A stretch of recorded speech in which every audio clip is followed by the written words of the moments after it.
Assalamualaikum warahmatullahi wabarakatuh. Perkenalkan, nama saya Abdi Noval Satria Rafif dengan 3 digit NIM terakhir 021. Saya dari kelas hukum 2024A, kampus Unesa Magetan. Di sini saya akan membuat video penjelasan tentang salah satu subjek hukum internasional, yaitu Tahta Suci Vatikan. Selamat menyaksikan. Poin yang pertama yaitu pengertian. Tahta Suci Vatikan adalah subjek hukum internasional yang memiliki kapasitas hukum untuk bertindak dalam hubungan diplomatik dan perjanjian internasional sebagai pusat pemerintahan Gereja Katolik yang dipimpin oleh Paus. Tahta Suci memiliki kepentingan gereja secara global dan bukan sekedar entitas teritorial seperti kota Vatikan. Meskipun wilayahnya sangat kecil, Tahta Suci memiliki hak dan kewajiban yang mirip dengan negara berdaulat, seperti menjalin hubungan diplomatik dengan lebih dari 180 negara, serta menandatangani perjanjian internasional atau konkodrat, serta menjadi anggota atau pengamat dalam organisasi internasional seperti Perserikatan Bangsa-Bangsa atau biasa kita kenal dengan singkatan PBB, dan Organisasi Keamanan dan Kerjasama di Eropa.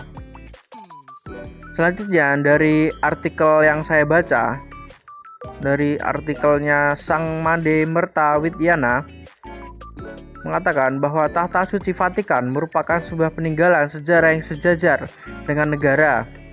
Tahta Suci Vatikan berpengaruh terhadap kehidupan Roma pada masa lalu, yang dimana Paus tidak hanya menjadi kepala gereja, tapi juga mengatur kehidupan duniawi masyarakatnya. Walaupun hanya mengatur tentang hal agama Katolik, tapi Tahta Suci mendapatkan sebuah gelar kehormatan yang sejajar dengan negara sebagai subjek hukum internasional. Untuk selanjutnya, yaitu poin kedua, adalah mengapa Tahta Suci Vatikan dikategorikan sebagai subjek hukum dalam hukum internasional. Tahta Suci Vatikan dikategorikan sebagai subjek hukum internasional karena memiliki kepribadian hukum dalam yang diakui secara global terlepas dari ukuran wilayahnya yang sangat kecil. Sebagai pusat pemerintahan Gereja Katolik yang dipimpin oleh Paus, Tahta Suci memiliki kapasitas untuk menjalin hubungan diplomatik, menandatangani perjanjian internasional, serta berpartisipasi dalam organisasi global seperti Perserikatan Bangsa-Bangsa. Keberadaannya sebagai subjek hukum internasional tidak bergantung pada aspek teritorial, melainkan pada peran historis dan otoritas moralnya yang diakui oleh negara-negara lain.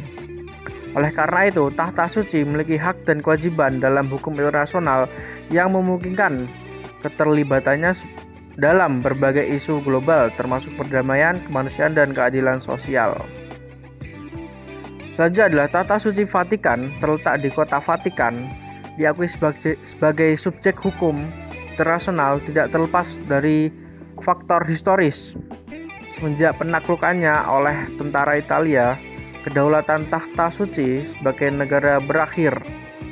Namun kemudian Tahta Suci dengan Italia menandatangani The Lateran Treaty pada tahun 1929 yang di dalamnya memberikan pengakuan atas kota Vatikan dan kedaulatannya yang sesuai dengan sifatnya dan mendukungnya menjalankan misi di dunia.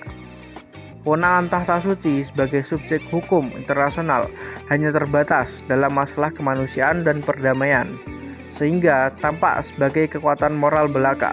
Namun pengaruh dan wibawa Paus sebagai kepala Tahta Suci atau pemimpin Gereja Katolik diakui oleh seluruh penjuru dunia. Selanjutnya, poin ketiga yaitu contoh dari subjek Tahta Suci Vatikan, yaitu yang pertama adalah Dewan Kardinal Katolik Roma, kedua Uskup Roma atau Paus, yang ketiga yaitu Istana Apostolik atau tempat tinggal Paus, keempat yaitu Kuria Romawi, kelima Konsili Ekumene, keenam Lembaga Keuskupan, ketujuh Gereja Latin, kedelapan Gereja-gereja Timur, dan ke-9 yaitu hukum kanon. Untuk poin keempat adalah poin terakhir. Di sini poinnya adalah permasalahan dari adanya tahta suci Vatikan. Salah satu permasalahan dari adanya tahta suci Vatikan sebagai subjek dalam hukum internasional adalah statusnya yang unik dan tidak sejalan dengan definisi negara berdaulat pada umumnya. Meskipun memiliki hak-hak diplomatik yang serupa dengan negara, tahta suci tidak memiliki penduduk tetap dalam arti konvensional, tidak memiliki sistem ekonomi yang signifikan, serta beroperasi lebih sebagai pusat keagamaan daripada sebagai entitas politik tradisional. Hal ini menimbulkan perdebatan mengenai apakah entitas yang berbasis agama seharusnya memiliki hak yang sama dengan negara dalam hukum internasional, terutama dalam organisasi global seperti Perserikatan Bangsa-Bangsa atau PBB. Dan juga kritikus mempertanyakan apakah tahta suci dapat bertindak secara netral dalam urusan internasional mengingat peran utamanya sebagai peran lembaga keagamaan.